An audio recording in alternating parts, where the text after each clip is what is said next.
Hi, I'm Lee Earle, and this is the Swami Gimmick Teach-In.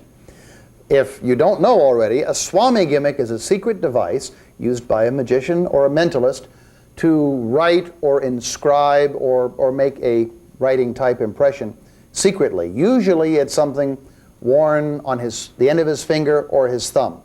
I have several different devices, samples of the different devices here for you to see, and I'll let you take a good look at them, and then I'll explain later, by the way, how to make an excellent Swami Gimmick for yourself in rather detailed instructions. For example, I have a Swami Gimmick, a nail writer as it were, on my thumbnail right now. It's this little tiny piece of pencil lead which is actually attached to a half moon that goes under my finger, under my thumbnail rather, and it allows a person to write. Now, I've heard that this type of writing device was originated by people in a carnival midway in the guess your weight concession, where they'd apparently take a pencil and look at the person, guess the weight, and then hold the card here, and then as soon as the person told them their weight, they would actually write it in with the little pencil lead on the thumb. Sometimes I've heard carnies simply just jam one under their thumb, and then would write in the weight and show it to you that they're correct. That's one of the things that we as magicians and mentalists can do, but you'll see in just a very few minutes some really entertaining pieces. But one of the things that is important when you're using a Swami Gimmick is that you must use not paper but a card. This is more of index card stock. It supplies a great deal more support. It's not really very small. It gives me a lot of room behind it to write. There are some people, by the way, who insist that you should always write with your dominant hand. I'm a right-handed person, and use the Swami Gimmick on your other hand, on your non-dominant hand, in this case the left. Since using a Swami Gimmick and learning how to write perfectly with it will be equally difficult with either hand, the theory goes, well, why not train your non-dominant hand to do it? Personally, I think that's taking things a bit too far. That's just a bit compulsive. Since most of what I use the Swami Gimmick for is check marks, circles, tick marks, and things of that, you really don't need that kind of accuracy. Yes, if you do wish to learn how to write complete words, phrases, and numbers, you're in for a real treat in learning. Nonetheless, the technique is to hold the card so that you have a certain amount of support. Most people will hold it this way, with 2 fingers in front, 2 fingers behind, allowing then to a nice surface upon which to write a number, for example, the number 68. Now, by the way, this is very, very faint. I doubt you can pick it up on the television camera. So let me accurately trace that in for you. And you will notice that it is not the prettiest and most even of numbers. That's one thing that's very important. If you write any text on the card, for example, you write, your weight will be, and then when the person tells you the weight, you fill it in. Make sure that you don't write nice and even, because whatever you write with your thumb writer, with your Swami Gimmick, will not be nice and even either. So the two of them should match. Nonetheless, that's a basic idea about how a Swami Gimmick works. This one, as you can see, it's an old Johnson Products nail writer, and it's a little tiny crescent that fits under the thumb, and where the lead goes is in a little holder on top. Other types of gimmicks, this is one known as the Walt Noon Swami Gimmick. It writes in ballpoint pen, and it obviously is attached right into a thumb tip, so that then when you go to write with it, you're actually writing in ink on the card. Personally, I find the extension beyond the end of my thumb with this one just a little bit uncomfortable. Others swear by it, and if you need something written in ballpoint pen, as far as I know, this is the only one available on the market. It's called Walt Noon's Swami Gimmick. Another type of secret writer is known as the Boon writer, B-O-O-N, named after its inventor Eric Boon, I think. And it essentially looks like a little thumbtack, but where the tack would be, or actually it's a rounded portion of the tack, the point is missing, and a lead has been attached to the rounded point To the inside is attached some stickum stuff. That enables you to simply attach it to the flesh of your thumb, so then you can write with it that way. I personally, again, this is not my favorite type of writer, because my thumb is rather fleshy, and it lacks a certain stability. It moves around too much on me. If you have a very firm thumb, this is a very good one to use, because it goes right where you want it with a minimum of anything else showing. Yet another type is the band writer. I have two of those. Band writer is my favorite style writer. This one is the Kirkendall band writer, manufactured by George Kirkendall of Ohio. This is a very small one, maybe intended even for to use with a finger instead of with a thumb. And this one here is a similar device. This was custom made for me by Dave Lederman, who's now passed away, Lederman, David Lederman. This particular type of Swami or boon writer, or band writer rather, is the type that holds the big fat crayon type listo lead.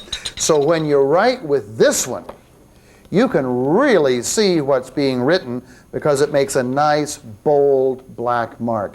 This is the type that I prefer to use more often than not, because when you invite someone up out of an audience to see something on stage, or expect the audience to see it when you show it to them from the stage, the big black mark is much more easily visible than some of the smaller pencil or pen writings.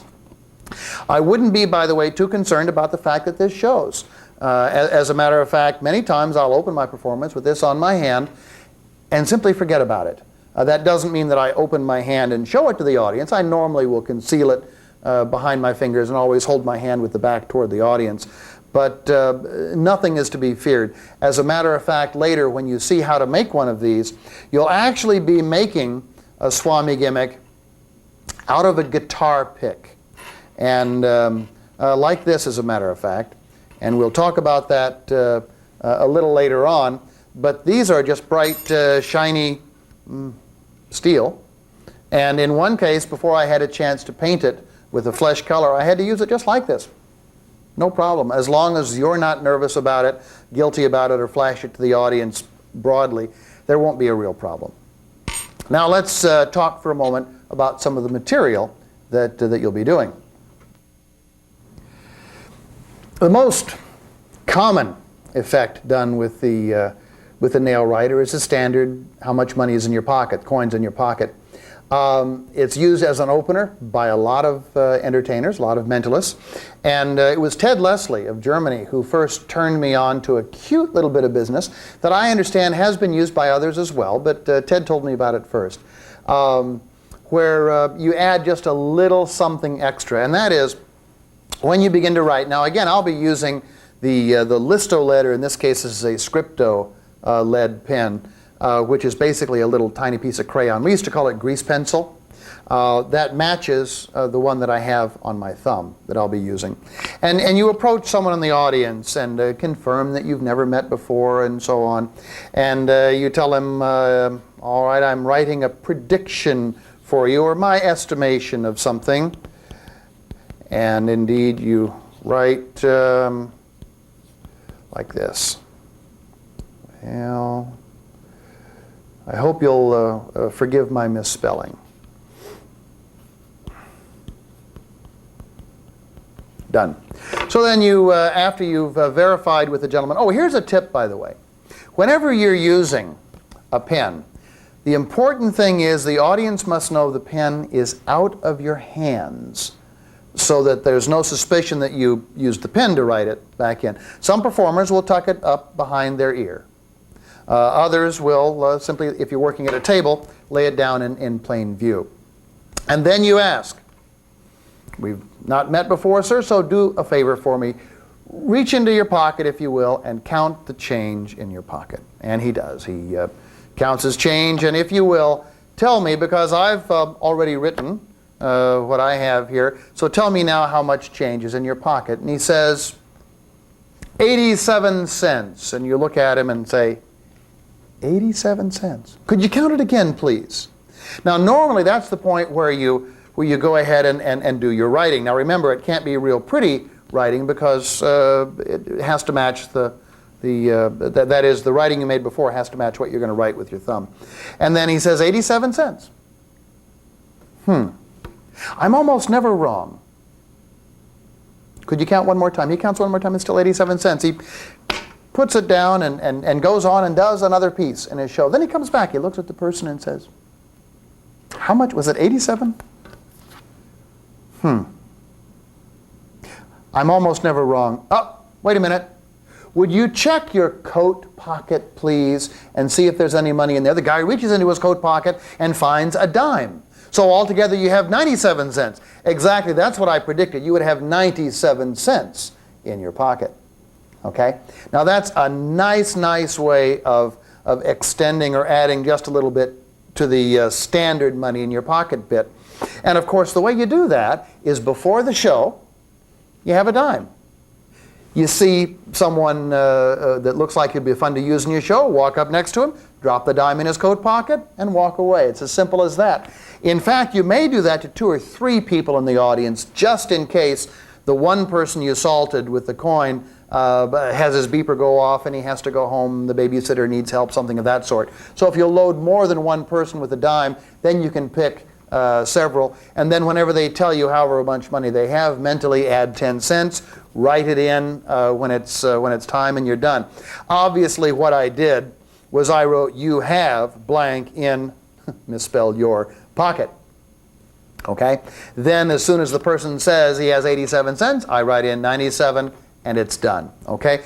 Don't feel guilty about the fact that you're doing this writing. The first time you do it, you'll think, oh, everybody's watching me, everybody knows. They have no idea where you're going with it. So please don't be too terribly concerned. Okay? So this is the variation Ted Leslie called money in your pocket.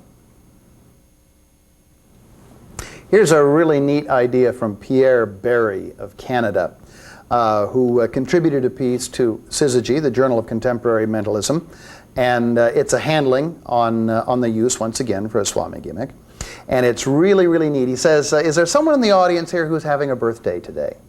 Now, usually there will be, but if not, he'll go on, well, did someone just celebrate a birthday? Is someone about to celebrate a birthday? Is someone thinking of celebrating a birthday? One way or the other, he'll get someone to respond. And then he'll ask, how old are you, if I may ask? And he says 45, 46, whatever. And then he takes his pencil and he says, well, you know, whenever you have a birthday, you make a wish. And then you blow out the candles. And if you blow out all the candles, your wish will come true. Well, I happen to think that there's a little more involved than that. Imagine, if you will, you're a child at a birthday party, and you blow the candles on your cake, but you don't quite get them all blown out. There are a few that are still burning. How many candles are still burning on your cake? And, well, I'll ask my cameraman. How many candles are still burning on your cake if you blew almost all of them out? 3. 3 candles remaining. Now, only 3 candles remaining. What was your birthday wish, by the way? And of course, he'll tell you whatever his birthday wish is, and then you'll turn the card over and say, well, isn't it amazing? Because you see, here it says, your wish will come true if you leave 3 candles burning on the cake. Now, this is really easy to do. You see, what you've drawn before you start is a birthday cake with a blank top and all the text with a space down here in the corner for the number of candles left burning. So as soon as the person says 3, in this case, then, and it doesn't hurt to hold on to it with 2 hands, you write 3. Here's the neat part. Look at this. When it comes time to draw those burning candles on top of the card, you simply hold this in your hand and pull the card to one side, and you're drawing the straight line, like that. Then lift your thumb a little bit and then tap it down again, and there's the flame on top of the candle. Do it a second time, there's the flame. Do it a third time, there's a little flame, and 3 little candles burning on top of the birthday cake. This is Pierre Barry's idea, and it's almost impromptu because it uses your business card, and after you're through, they're more apt than not to keep it as a souvenir to show that you read their minds or predicted their actions. And of course, your contact information's on the other side. I love stuff with business cards and Swami gimmicks. Another great piece that you can do with simply a Swami gimmick and your business card comes from Terry Perrett of Long Island. And he'll say something like this. You know, back during the Cold War, the Russian KGB actually was the world's largest employer of psychics, well, after Dionne Warwick. And they employed these psychics to try to find where secret military installations might be. Well, I've drawn a map of the United States, and I'll mark a place on it right there, where my secret installation will be. Now, if you were the psychic spy, where in the United States do you think my secret base might be? And the person says, well, let's ask our studio cameraman audience, where might that secret base be in the United States? Detroit, Michigan. Detroit, Michigan. By the way, you got a chance to be a spy. Every spy has to have a name. Would you prefer to be, well, let me see. No, that's not right. Would you prefer to be Secret Agent Boris or Natasha? Boris. Secret Agent Boris. Please notice here, by the way, did you think first of a different name and then change it? I thought so. Because you see, I wrote first Natasha, then crossed it out. Over here is Boris, and look, right up here by Detroit is marked where the secret base is. You're very good. Now, the working of that is very simple. And that is, as a matter of fact, I may even have gone too fast. Because when you write down, when you first draw the map, you may even want to draw two maps, one on one business card, one on another.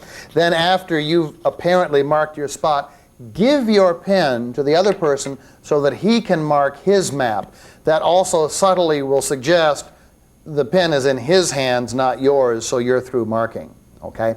And then also you'll want to ask him, you write something down on the center of the card, and then obviously, no, that's not right.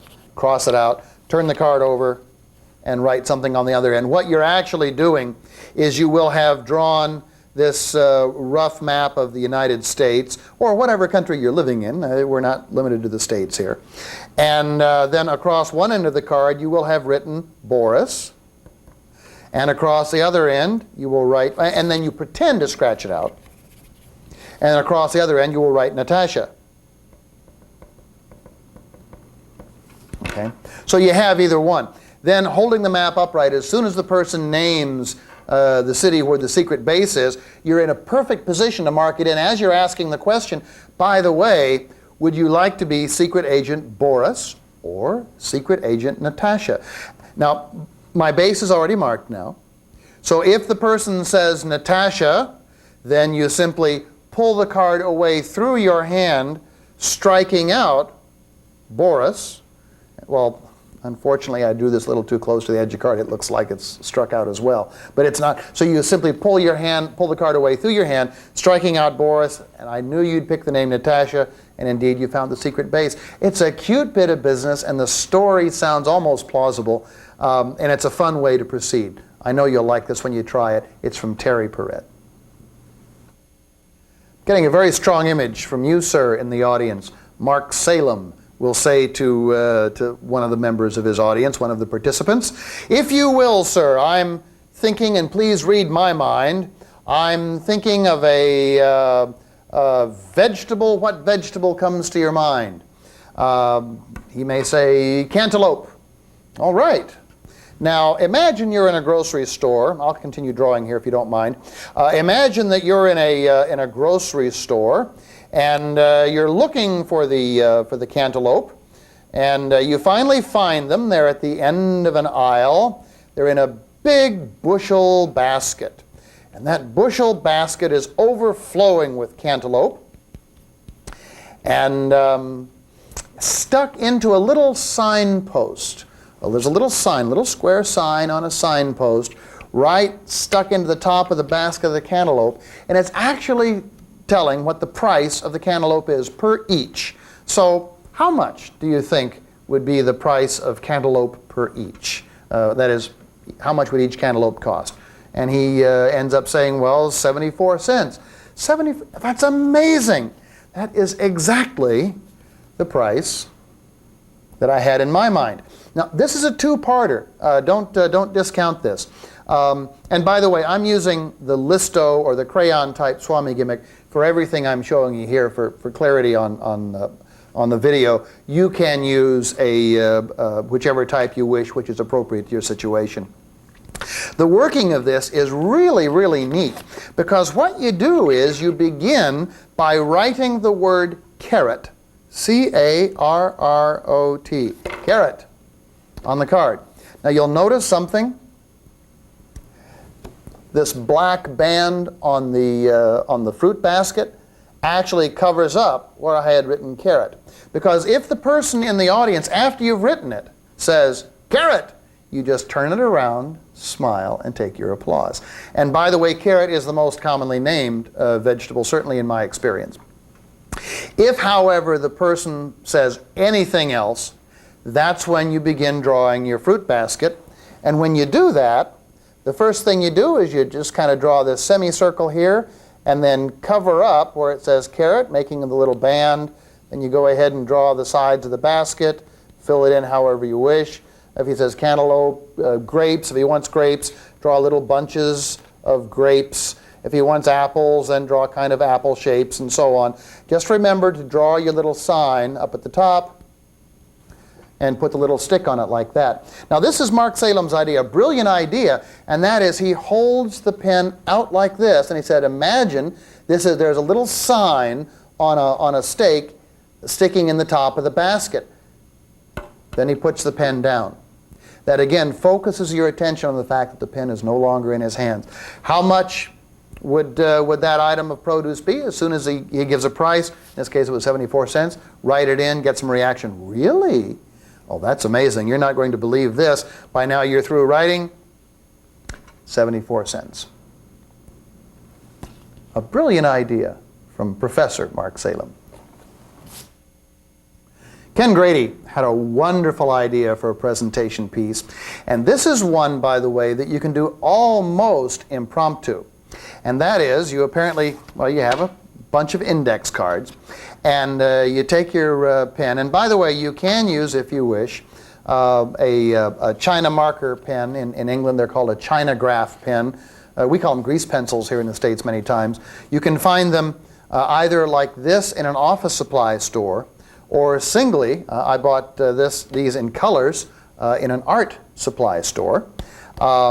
There is one more alternative which you can use, by the way. If you're really desperate and you need to do this particular piece, you can also buy a women's mechanical eyebrow pencil, because the lead on the inside is essentially the same thing, a little softer than it would be in a grease pencil like this, but you can still use it. And this is one of the neat things you can do when you're doing that. You mentioned to people, we're going to attempt a little telepathy now, a little projection of thought from you to me. But it always works better when we use things with which we're familiar. That is, if you were thinking of a coffee cup, I've seen a coffee cup before, so it's much easier for me to perceive that image. But if you were thinking of the pressure relief valve on a 1912 steam locomotive, it would be much more difficult for me to perceive that. Even if I saw it correctly, I probably couldn't name what it was. So instead, please do this. Take a tour through your home, through your house, if you would, and tell me what you see there. And we'll write those things down, and we'll end up using one of those. For example, in my home, the first thing I see is the doormat right in front of the door. When I walk into the house, the next thing I'm going to see is I've got a clock on the wall. Then as I walk a little further, there's this umbrella stand. Let me just put down stand, and that'll make sense. And then you go on and you write and get items from lots of different people in the audience, or if you wish, just lots of things from the same person. So we end up with a stack, a whole bunch of different items. I've pre-written this one, for example. There's a doorknob, and there's a table, and there's a chair, and a sofa, and a telephone, and so on. And you say to the person, if you would please, and let me first mix these a little bit. We'll use one of these, but let's select one at random. So if you would just simply cut the pack and look, for example, doorknob, at whichever one you get. Will you do that for me, please? And of course the person does. The person reaches out and cuts and ends up with whatever it is he's going to think of, he concentrates on. Then the performer takes pen in hand and does this. He draws. Concentrate on that item for me, if you would. See it in your mind's eye. Hear it in your mind's ear, if it has a sound. Taste it with your mind's tongue. Let's don't go any further. And I'm getting an image here, which may or may not be correct, but I think it is. Would you please tell me what item it is you're thinking of? And he says, I'm thinking of, what was it, Dave? Doorknob. No, it wasn't a doorknob. Clock. Oh, what was it? Clock. A clock, all right. Oh, by the way, what time is on that clock in your mind? 3 p.m.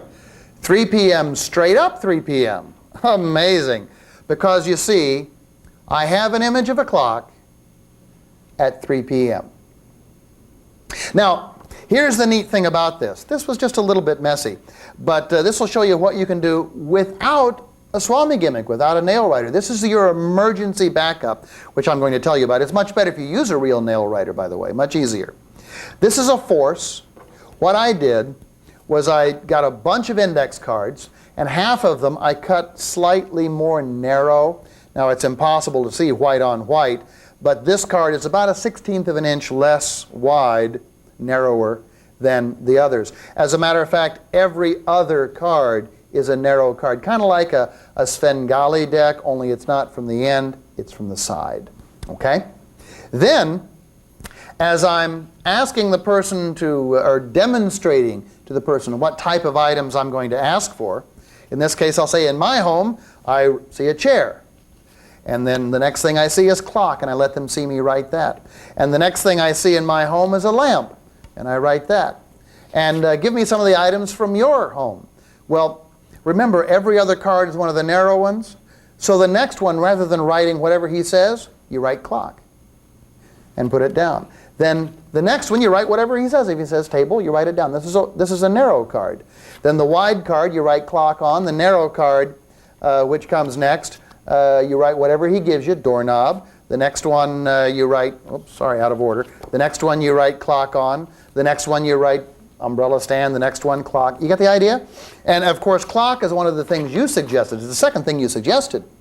But because of the Svengali principle, as it were, you can actually show that these are all different simply by flipping them from the side. Now, you don't flip it like this. Instead, you just flip one or two off and say, now you could think of a sofa. See, actually behind it is clock.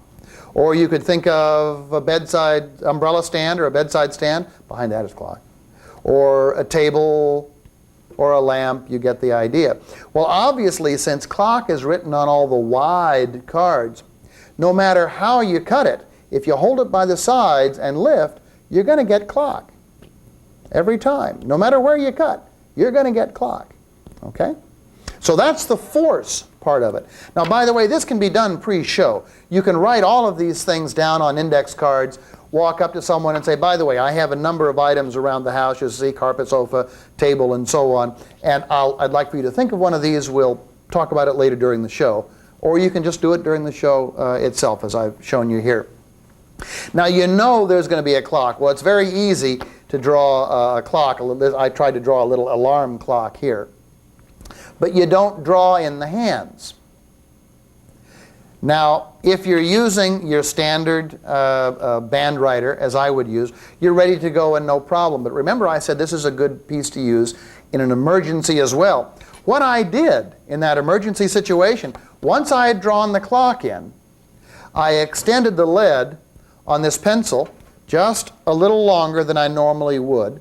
Or if I were using a pencil like this, I would just lay it down against the clock face, and with my thumbnail, I bite off the end of the pencil, and I actually keep it under my thumb, right there.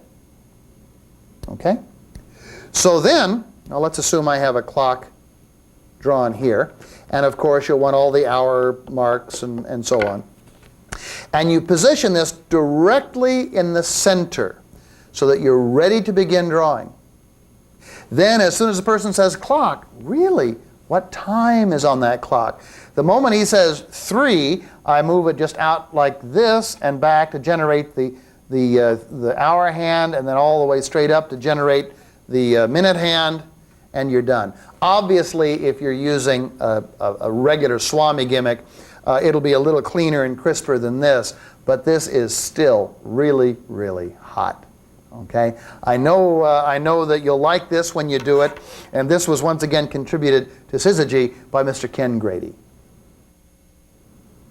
There's a lovely piece that was contributed to Syzygy by Denny Laub, and it's a really neat piece. Let me just kind of semi-perform it for you here. You know, in every home with children, every single deck of cards numbers somewhere between 47 and 51.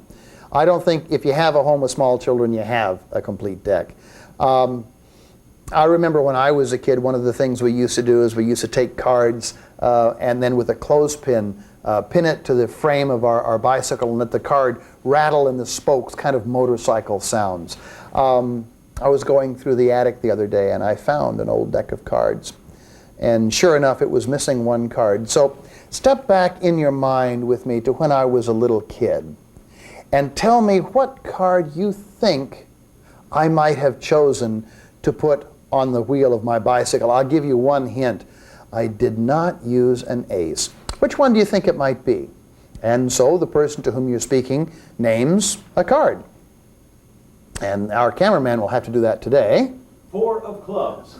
4 of clubs. That is really incredible. Because you see, in this pack of cards, there is one card missing. Would you please be so kind as to count those cards for me? Count them face up if you would, and let me know if you find the 4 of clubs. Well, at this point, the person starts counting through the cards one after the other, face up, and he will go all the way through the deck, and he will find not only are there only 51 cards, but the 4 of clubs is missing. Now, all you need to do is say, now remember when you were a kid and you were missing a card? How would you replace it? What would you do? You'd take the joker, wouldn't you? And then you'd scratch out the denomination on the joker and you'd mark that in. Well, look, there's one card left in the case. That's the one we marked as the 4 of clubs. It's a really neat effect. Here's how you do it. Now, obviously, you use a thumb writer. Your deck of cards is actually cut or trimmed in 2 places, right directly along this line and this line here. Maybe the shadows will show it. There we are. Okay? That is where it's slit. So you can take a joker, slide it into the pack, out the back, and then back in the front again, just like that. That provides the space where you're going to write 4 of clubs. That's only half the work because you have to prepare 2 decks of cards. You see, in this deck of cards, what you've done is you've taken your 2 decks of cards and divided them into suits. And then all of the odd black and even red cards go into this pack.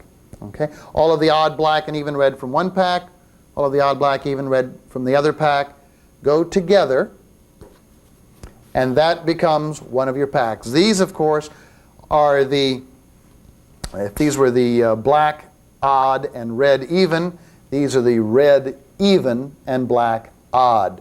Richard Mark gave me a wonderful way to remember that. Red, odd, black, even, R-O-B-E, robe. Black, odd, red, even, bore, B-O-R-E. That's how you remember it. And you need to, I actually wrote right here on the top of this deck, bore, B-O-R-E, black, odd, red, even. That tells me what cards are there, not what card is missing, what cards are there. By the way, the black cards, black, odd, red, even, starts with a B, go next to my body, B, whereas the red, odd, black, even are not. They go in my coat pocket. So I know which deck to go for. I don't pull the deck out until the person names the card. In this case, it was the 4 of clubs, which is an even black card. So I want all the ones that are black and odd. Does that make sense? Well, you can't answer me. So then, you make sure, by the way, after you've put the cards together, pull out one of the aces. It doesn't matter which, so you only have 51 cards. Remember, you'll have half of each deck, 26 and 26. Put them together, you have 52. Take out one of the aces, now you have 51 cards because you want to count 51. You'll prepare your joker by crossing out the little joker symbol in the corner. And notice there is a lot of room on either side to write the denomination and the suit. If you wish, by the way, and you don't want to have to keep replacing your jokers, you can get some of this stuff, Krylon Crystal Clear, at your art supply dealer, and you actually spray that onto the card, let it dry, spray it again just to be sure. That way you'll be able to rub that grease pencil mark right off the card nice and clean, and you can use it again. Okay? If you don't treat it, it'll be a whole lot harder to get it off the card. Now, after you've pulled the pack from your pocket and you're ready to write in 4 of clubs, me with my band writer, please don't do it right after you pull the deck out but before the cards are displayed. You have incredible misdirection working in your favor as the person is one after the other going through looking for the 4 of clubs. All of his attention is here. And by the way, all of everyone else's attention will be. And this is another point. Since you basically have 26 cards and the duplicate 26 cards later, don't shuffle them, don't mix them. Keep the 26 black, odd, red, even cards from one pack here, and the bottom is the black, odd, red, even cards from the other pack. That way, it'll be at least 26 cards go by before there's any risk of a duplicate card showing up. Does that make sense? And obviously, they will see duplicates, but they won't realize they're seeing duplicates because they're not looking for duplicates. They're looking for the 4 of clubs and also counting at the same time. So you've given your audience more than enough to keep on their minds.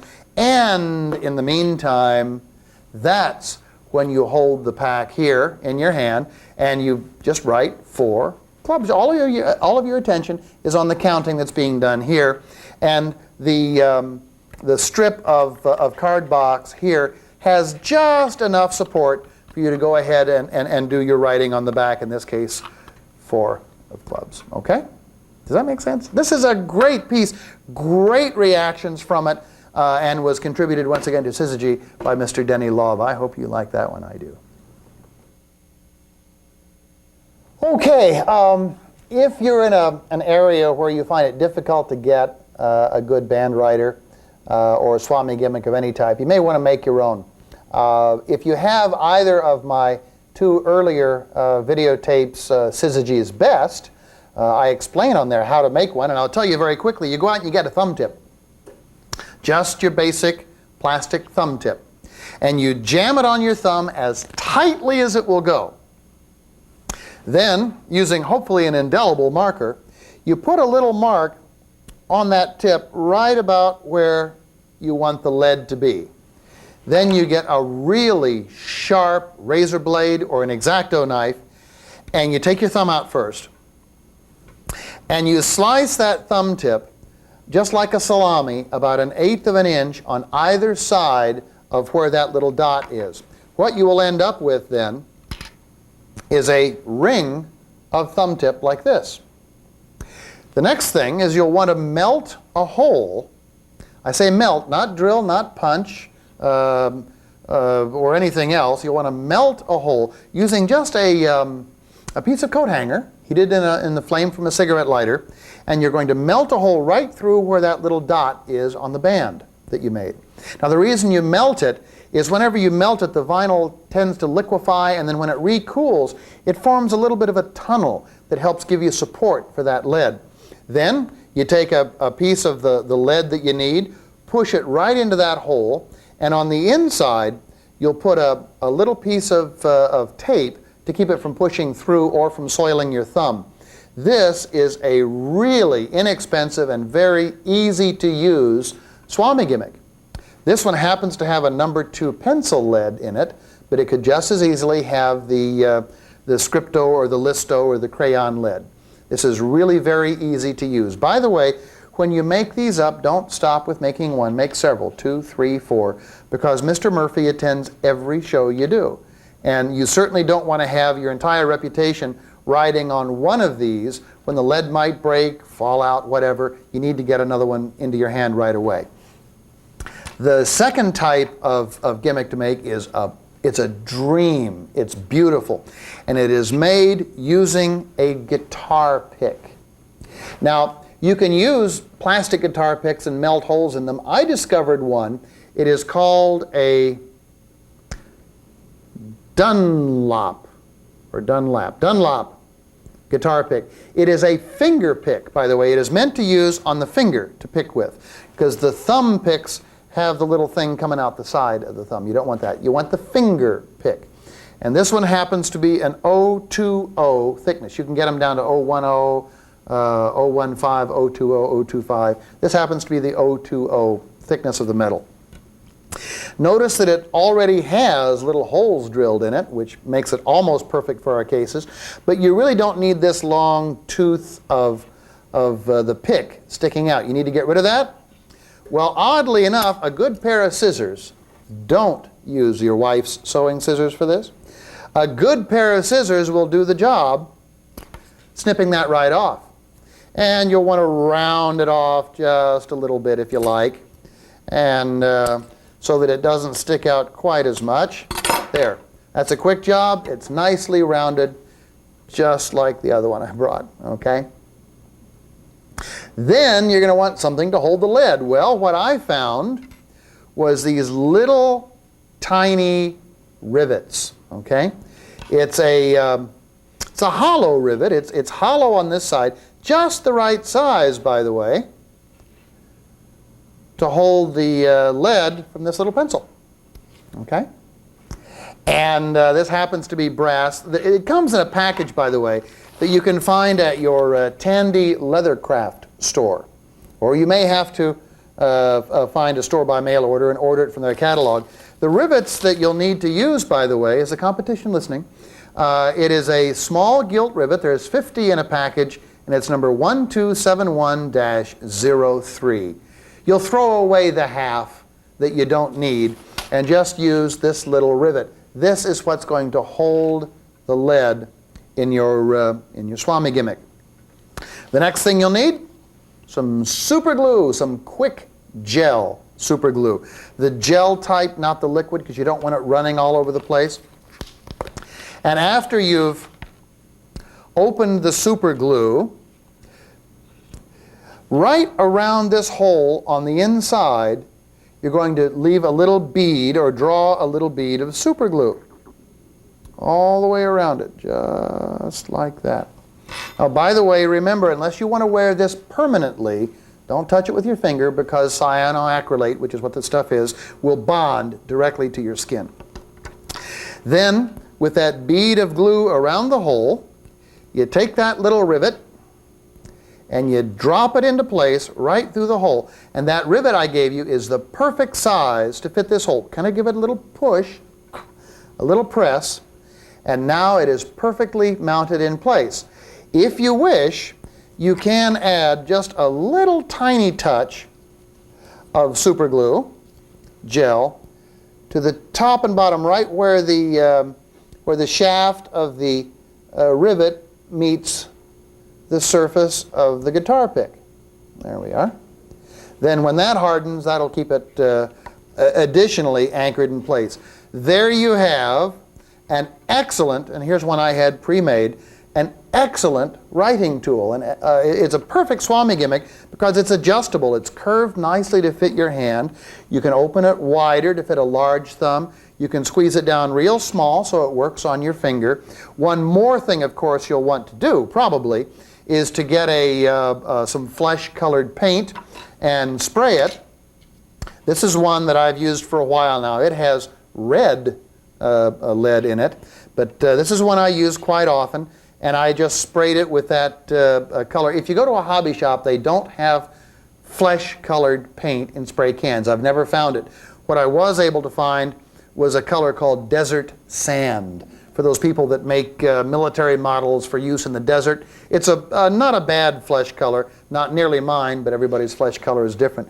But this is a beautiful way to make a Swami gimmick. It'll last for years and years, and I think the guitar picks are about $1 in a music store, and you'll be able to get an entire package of rivets for $1.69. We're talking quick gel super glue for another $2. Much better than paying $15 a piece or more for these commercially. I know the dealers are going to hate me. They won't hate me much because I have an idea that most people won't want to go to all this trouble, and I don't blame you. So a little self-serving notice and announcement here. I also have these available ready, made up for $15 if you care. That's postpaid from Syzygy, 2901 North 55th Avenue, Phoenix, Arizona, 85031, or you can telephone 602-247-7323. And likewise, you can also catch me on the World Wide Web. Just look at the end of the video. We'll roll it through the credits. Anyway, that is essentially our Swami gimmick teach-in. I've made no attempt to cover the field exhaustively. What I have shown you is first a way to make a couple of great Swami gimmicks inexpensively, quickly, and cheaply that you can use on your own, plus 6 really great performance pieces that you can use both stand-up, close-up, one-on-one. It's some really good material. Whatever you do, don't pass up the idea of using the Swami gimmick. It is one of the mentalist's secret weapons.